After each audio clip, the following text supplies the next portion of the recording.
नमस्कार, मैं हूं हरिकेश कुमार सिंह और आप देख रहे हैं राजपथ टीवी। चुनावी सफ़र में निकले थे, सोचे थोड़ा नेपाल बॉर्डर तक पहुंच जाया जाए। गोरखपुर पहुंच चुके थे। गोरखपुर से हम जानते हैं कि नेपाल बॉर्डर लगता है। गोरखपुर महाराजगंज क्षेत्र है, महाराजगंज क्षेत्र के पास नेपाल बॉर्डर लगता है। महाराजगंज ज़िले में इलेक्शन कैंपेनिंग चल रही है और काफ़ी ज़ोर शोर से चल रही है, लेकिन यहाँ का माहौल बदला हुआ है, भिन्न है माहौल। आप ये देखिए कि सामने आपको नेपाल स्वागत कर रहा है। इसे कहते हैं मित्र राष्ट्रों के बीच के जो नियमित बॉर्डर हैं उनमें कितनी बेहतर तरीके से कार्यप्रणाली चलती है। सबसे पहले मैं आपको एक चीज़ दिखाना चाहूँगा।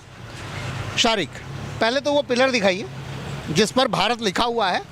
क्लोज करेंगे तो आपको दिखाई देगा। इस तरफ भारत है और उसकी दूसरी तरफ नेपाल का हिस्सा है। इसको कहते हैं बॉर्डर पिलर और ये कई तरीके का होता है। रिवर्स में अलग तरीके के होते हैं, कुछ छोटे, कुछ मझोले, कुछ बड़े।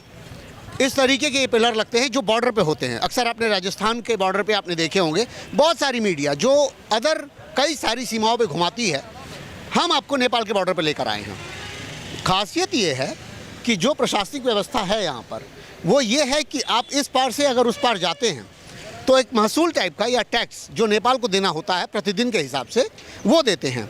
यहाँ पे आप क्रियाविधि देख रहे हैं कि सामान्य चेकिंग होती है, कोई बहुत हैक्टिक चेकिंग नहीं है। जैसे ये कहें कि बहुत देर हो रही हो, बहुत समस्या हो रही हो, ऐसी कोई समस्या नज़र नहीं आती। बहुत बेहतर तरीके से चेकिंग हो रही है। स्निफर डॉग भी लगे रहते हैं। बड़ी गाड़ियाँ जा रही हों तो उनको भी चेक किया जाता है। जब आप उधर से लौट रहे होते हैं तब भी आपकी गाड़ी चेक होती है। पहले टैक्सेशन की व्यवस्था कुछ अलग थी, आजकल कुछ भिन्न है। इन सब चीज़ों के बाद भी लोगों की चेकिंग देखिए, आप अधिकारी भी चेक कर रहे हैं और साथ में उनके गार्ड्स और तमाम सेना के जो बीएसएफ के और एसएसबी के जो तमाम सिक्योरिटी गार्ड्स लगे हुए हैं वो अपनी कार्रवाई में लगे हुए हैं। ट्रक्स की आवाजाही है, बसेस की आवाजाही है, लोगों की आवाजाही है। कुछ प्लेट्स हम लोगों ने नंबर प्लेट्स देखी, वो लाल रंग की नंबर प्लेट्स थी, वो नेपाल के भीतर की हैं गाड़ियाँ। इसी तरह कुछ हरी हैं, कुछ सफ़ेद हैं। अलग अलग ज़िलों की वहाँ पर अलग अलग नंबर प्लेट हैं जो अभी चूँकि अंदर जा नहीं रहे हैं तो ऐसी कोई व्यवस्था हमारे पास है नहीं कि हम वो दिखा सकें। लेकिन बावजूद इसके आपको बहुत बेहतर चीज़ दिखाने की कोशिश कर रहा हूँ। कारण आप साफ जान रहे हैं कि यूएसएसआर और यूक्रेन के बीच जो युद्ध चल रहा है उसकी भी चर्चा यहाँ पर है।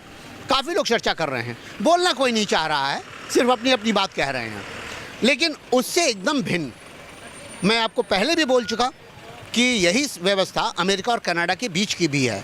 अब आप एक बार फिर देख रहे हैं कि एक ट्रक जा रही है जिसमें प्याज और आलू लदे हुए हैं। वो सब यहाँ से नेपाल के लिए जा रहे होंगे निश्चित रूप से, क्योंकि नेपाल एक छोटा देश है जिसकी अर्थव्यवस्था थोड़ी छोटी है, लैंडलॉक्ड एरिया है। लैंडलॉक्ड का मतलब उसका कोई समुद्री किनारा नहीं है, तो उसके पास बहुत सारी सीमित चीज़ें उपस्थित हैं।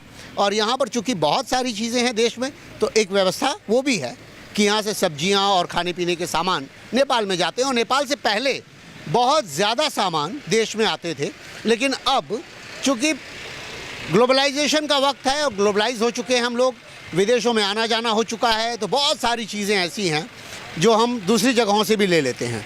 नेपाल की अब उस स्थिति में वो चीज़ें नहीं रही हैं कि लोग यहाँ पर बहुत सारा ज़्यादा सामान भर कर ले आएँ। लेकिन हाँ, घूमने के लिए लोग जाते हैं।